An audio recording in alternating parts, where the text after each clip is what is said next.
What if I told you that something sitting in your medicine cabinet right now, something your own doctor prescribed, could be slowly dissolving the insulation around your nerves? And what if the burning in your feet at night, that weird tingling that wakes you up at 2 a.m., the feeling that your legs belong to someone else, what if none of that is just getting older? What if it's being caused? Because I have spent years watching patients come in convinced their body is just falling apart with age, only to discover that the real culprit has been hiding in plain sight the entire time. Today I'm going to walk you through the 3 categories of nerve destroyers that most people never connect to their symptoms. And more importantly, I'm going to show you exactly what you can do about it. Before we get into what's attacking your nervous system, you need to understand what we're protecting. Picture the wiring inside your walls at home. Those copper wires carry electricity from the breaker box to every outlet, every light switch, every appliance. Now imagine those wires have a plastic coating around them. That coating is what keeps the electricity on the right path. Without it, you get sparks, shorts, complete failures. Nothing works the way it should. Your nerves work the same way. They are physical wires running from your brain and spinal cord out to your fingertips, your toes, your organs, and they have a coating too, a fatty layer called myelin. When myelin is healthy, signals travel fast and clean. A message goes from your brain to your foot in milliseconds. But when that coating wears down, from toxins, from deficiencies, from prolonged damage, the signals start misfiring. They slow down, they scramble, sometimes they stop entirely. That is neuropathy. And the symptoms it creates, the burning, the numbness, the electric shock pain, the loss of balance, those are your wires sparking and shorting out. Now here is what nobody tells you. The things most likely to strip that protective coating off your nerves are not exotic or rare. They are ordinary. They are in your daily routine. Let's go through them one by one. The first category is one that makes people deeply uncomfortable to talk about because it forces us to look critically at the very things we're told will help us. Medications. Not all medications, but specific classes of drugs that, especially with long-term use and especially in people over 60, can directly damage your nervous system. And here is why older adults are uniquely vulnerable to this. Your liver and kidneys are your body's filtration system. By the time most people reach their late 60s or 70s, that filtration is running at maybe 60 or 70% of what it managed at 40. Drugs that would clear your system in 12 hours now linger for 18 or 24. They accumulate. And what was a safe dose for a 50-year-old body becomes a quietly toxic dose for a 72-year-old body. That distinction is almost never discussed when a prescription is handed over. Let's start with a painful irony. Some of the drugs most commonly prescribed for nerve pain can, over time, actually make nerve damage worse. Gabapentin and pregabalin, sold under names like Neurontin or Lyrica, are prescribed to millions of people for tingling, burning, and pain. In the short term, they can reduce the sensation of pain by calming overactive nerve signals. But they do this by broadly suppressing how the entire nervous system communicates. Research published over the last several years has raised serious concerns about what happens to the aging brain with prolonged use. Memory problems, a kind of fog that patients describe as thinking through wet concrete, and ironically, dizziness and balance problems, which dramatically increase the risk of falls. Falls in older adults are not just embarrassing. A broken hip is one of the leading causes of rapid, irreversible health decline in people over 70. Older anticonvulsants, like phenytoin, have an even longer track record of causing peripheral neuropathy, actual physical damage to the nerves in the arms and legs, when used for years. The drug being used to treat nerve problems ends up becoming the source of new nerve problems. That is the cycle you need to be aware of. Then there are sleep medications and anti-anxiety drugs. Benzodiazepines, diazepam, lorazepam, alprazolam, clonazepam, and sleeping pills like zolpidem. These work by pressing the brakes on your entire central nervous system. That is what makes you feel calm or drowsy. But your brain is not supposed to have its brakes held down for months or years at a time. The research on long-term use is genuinely alarming. Structural changes in brain tissue, significantly higher rates of cognitive decline, and a dependency that develops so quietly that many people do not realize the medication is now causing the very anxiety and sleep problems they were originally prescribed to treat. The nervous system adapts to the drug and then panics without it. What feels like a solution has become the problem. There is also a group of drugs called anticholinergics. This class includes older antidepressants like amitriptyline, very common allergy medications like diphenhydramine, found in dozens of over-the-counter cold and sleep products, certain bladder drugs, and even some stomach medications. What they all share is that they block a key neurotransmitter called acetylcholine, which is deeply involved in memory and learning. Block it every single day for years, and multiple studies now link that chronic exposure to meaningfully elevated dementia risk.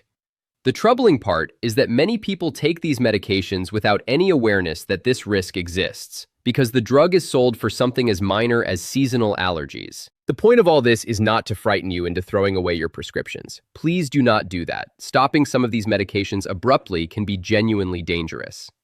The point is to make you an informed participant in your own healthcare, which leads us to the specific action you need to take, and we will come back to that.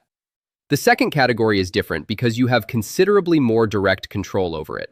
These are the daily habits that determine the chemical environment your nerves are living in every single day of your life. Start with blood sugar. The relationship between chronically elevated blood sugar and nerve destruction is one of the most thoroughly documented in all of medicine. If you have diabetes, even if it is considered well controlled, this is especially critical for you to understand. But even without a diabetes diagnosis, this matters, because consistently eating a diet high in refined carbohydrates and added sugar creates repeated spikes in blood glucose throughout the day. And over time, that chronically elevated glucose does something called glycation. Sugar molecules chemically bond to the proteins and fats that make up your nerve tissue and its protective myelin sheath. Think of it like coating delicate machinery in syrup every single day. The nerves cannot receive clean oxygen and nutrients. The myelin starts degrading. And because the longest nerves in your body reach all the way to your feet, that is where the damage shows up first. Tingling, burning, numbness in the toes and the balls of the feet. Over years, that damage crawls upward. What makes this so dangerous is the timeline. The nerve destruction can be progressing silently for years before symptoms become obvious. By the time your feet are waking you up at night, the process has often already been underway for a very long time. Now, alcohol. I want to be direct about this because there is a great deal of misleading information circulating. Ethanol, the alcohol in every drink you pour, is classified as a neurotoxin. That is not an opinion, it is chemistry. It damages nerve cell membranes directly. It disrupts how neurons communicate with each other, and it severely depletes your body's levels of a vitamin called thiamine, B1, which is so critical to nerve function that its deficiency alone is capable of causing a specific and devastating form of neuropathy. Burning pain in the extremities, progressive muscle weakness, loss of reflexes. The popular idea that a glass of wine per day is heart healthy has been heavily revised by more recent research, and it consistently fails to account for the neurological cost that runs in the opposite direction. Then there is nutritional deficiency, and this one genuinely surprises people because they believe they eat reasonably well. The specific nutrients that nerves need most are often the first ones depleted by modern diets, by chronic stress, by certain medications, and by the natural changes that happen in the digestive system as we get older. Vitamin B12 is the central one. It is essential for producing and maintaining the myelin coating around your nerves. Without adequate B12, that protective sheath literally thins and degrades. The symptoms of B12 deficiency, tingling, numbness, difficulty with balance, memory problems, are so similar to what people attribute to normal aging that they go unrecognized for years. And here is something most people do not know. Many older adults absorb B12 poorly from food even when they eat plenty of meat and eggs, because absorption requires a protein produced in the stomach that naturally declines with age. The common diabetes medication metformin depletes B12 further, so you can eat a perfectly healthy diet and still be running dangerously low. Magnesium, folate, and B6 are also critical players in this picture, involved in protecting neurons from damage, in producing the brain's chemical messengers, and in the repair of nerve cell DNA. And then there is physical inactivity, which does not get nearly enough credit as a nerve health issue. Movement drives circulation. Circulation is what carries oxygen and nutrients through the tiny blood vessels that feed your peripheral nerves, especially the ones in your feet and lower legs. When you sit for most of the day, day after day, those small vessels become sluggish, and the nerves at the end of the line start to starve. Not dramatically like a poison, but slowly, the way a plant wilts when the watering stops. Exercise also triggers the production of something called brain-derived neurotrophic factor, essentially a growth and repair signal for your nervous system. Without that daily stimulus, the brain and nerves lose one of their most important maintenance mechanisms. The third category is the one people are least aware of and feel least able to control, but understanding it still matters because there are real, practical steps available.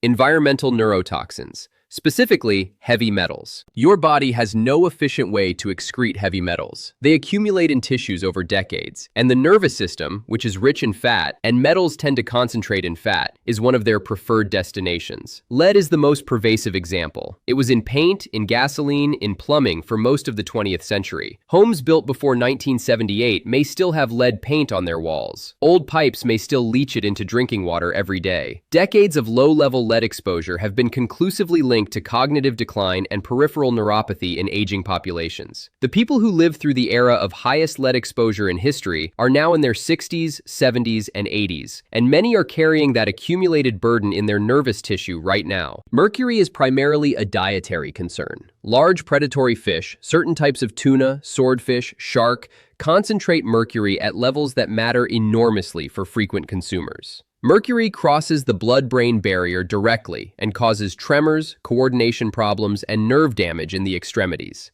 Arsenic, which can contaminate well water and certain rice products, is a well-established cause of painful neuropathy with chronic low-level exposure. The key concept running through all of this is accumulation. No single exposure event causes this damage. It is decades of small amounts building up, reaching a threshold where the nervous system begins to show the consequences. So what do you actually do with all of this? Here is the concrete plan. The first step is a medication review, a real one. Schedule an appointment with your doctor specifically to go through everything you are currently taking. Prescription drugs, over-the-counter products, supplements, everything. And ask directly, given my age, is the long-term risk profile of each of these medications still appropriate? Are there alternatives with a better safety record for older adults? Could we trial a lower dose and see if the benefit holds? Can you confirm that none of these interact with each other in ways that compound the risk? You are not challenging your doctor. You are being an engaged and informed partner in your own care. Any good physician will welcome that conversation.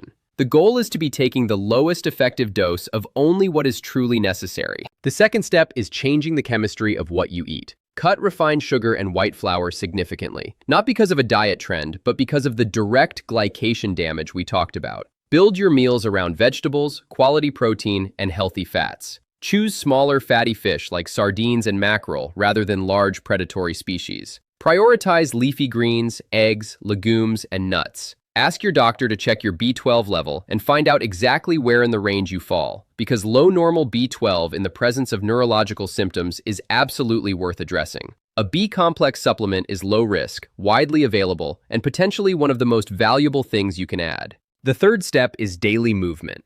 This does not require a gym membership or an intense routine. A 30-minute walk every day is genuinely, measurably therapeutic for peripheral nerve health. Tai Chi and yoga are particularly valuable because they specifically train the balance and coordination that neuropathy tends to steal. Swimming takes pressure off joints while driving circulation to the extremities. Movement is not optional for nerve health. It is one of the primary delivery systems for the nutrients and signals your nerves depend on. The fourth step is reducing your toxic load in the specific ways you can control. Get a good water filter. Replace scratched and degraded non-stick cookware with stainless steel or cast iron. Limit large fish to occasional meals rather than daily ones. Open your windows every day. Indoor air quality is often worse than outdoor. Read ingredient labels on medications and personal care products, and look for simpler formulations. These are not dramatic changes, but compounded over years, they meaningfully reduce the accumulated burden your nervous system is trying to manage. Here is what I want you to carry with you from everything we just covered. The burning in your feet, the tingling that interrupts your sleep, the brain fog, the unsteadiness when you walk, these are not the inevitable price of getting older. In a very large number of cases, they are the result of specific, identifiable, addressable things. You have far more power over this than most people have ever been told. The nervous system has a remarkable capacity to stabilize, and sometimes to genuinely recover, but only if you remove what is damaging it and consistently give it what it needs to heal. That process starts with knowing exactly what you are dealing with, and now you do.